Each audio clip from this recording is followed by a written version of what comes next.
Do we have, we've nearly everybody back now, Caroline, I think. Everyone is back, yeah, everyone's back. We had a couple of people who've had to leave because of other commitments, so we're not going to be quite the same number we had before we went into the breakout rooms. So I'd just like to get a little bit of feedback, if I could, from the other two facilitators. Helen Donoghue, if you're there too, hopefully somewhere.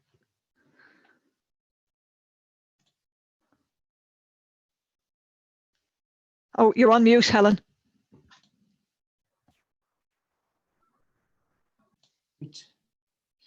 There was a consensus that cooperation is indeed useful, in fact needed. A good sense that the cooperation needed to be very much based in practical issues coming up in one project or another, and ideally leading to, if you like, practical definitions of standards that people could use in their own projects. But also there was several participants felt that we should go further, that there has to be some sort of stronger message coming from the corporation amongst people working in this field, because things like funding streams need to be far more strongly based. Can't really function on year-to-year funding. If you like, this cooperation must also lead to more political support and more ongoing funding support. I think that's about it. Sorry for the... Excellent points, and thanks for presenting them so briefly. Chris, where are you? I'm up here or down there or across somewhere. No, we won't talk about Brexit, Chris. Go ahead. Yeah, I'm on a lonely, craggy island off the mainland. Yeah. Yeah, ours was quite a sort of a broad discussion, very similar, but one issue that came up was not necessarily reinventing the wheel, taking account of existing networks and make sure that we don't duplicate.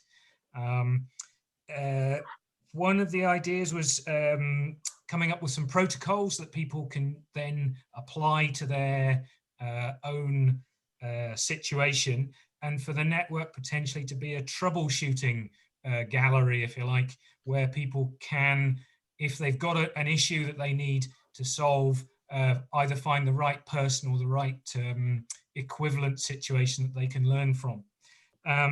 And another big thing was about it not just being focused on how to move a boulder, to be thinking about, you know, the good practice in terms of starting. Where do you start from? Do you rush? And the point that Carl made earlier about not rushing but being determined to get there. So having the kind of what's the best way to get to being able to move the boulder, rather than just being focused on that. And a big thing was about it being a trusted voice, and acting like a trusted voice for other people in the industry. We did look at the question of how you might take it forward, and there was a sense that it maybe would be beneficial for one organisation to take the lead. A suggestion was the Upland Forum might be one, but perhaps this needs a little bit more thought. Frank, however, did volunteer, sorry Frank, to come up with a competency framework, so that's really helpful. And that was a big part of what we thought about, how we build those skills. If we're talking about competency frameworks, that can be useful for contractors, employed people and volunteers, so that it can work for anybody. So this would be a really useful network for people to kind of help to demonstrate their competence in upland path management. Well, look, that sounds like a positive contribution to networking, or, you know, building capacity as well nationally. In terms of our group, yeah, we had identified probably 4 different levels that we needed to be networking on. The pathwork planning and project planning side, planning applications, there's enormous complexity there, and definitely scope for saving people from having to use that phrase again, reinvent the wheel.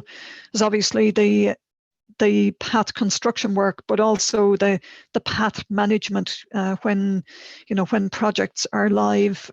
There's visitor management allied to that, but importantly, advocacy on behalf of upland path work, as I suppose we could start to use the phrase industry, as is used in Scotland. We talked about the role for volunteers, probably in maintenance, not so much in the heavier work, how it's vital that, the training is a vital part of ensuring that path work is effective. Dahi made a really important point about the fact that maintenance is, it's vital, but it's not free, and shared with us that Coillte had spent 2.4 million euros last year on maintenance alone, on maintenance. Now, admittedly, with a significant path network under the control. We talked about the need for the network to function for the practitioners, so to develop a framework that would allow practitioners to share their experience. Also, the scope perhaps to form a panel with expertise who could provide advice and support to areas undertaking path projects. There's definite acknowledgement of the importance or the value of site visits.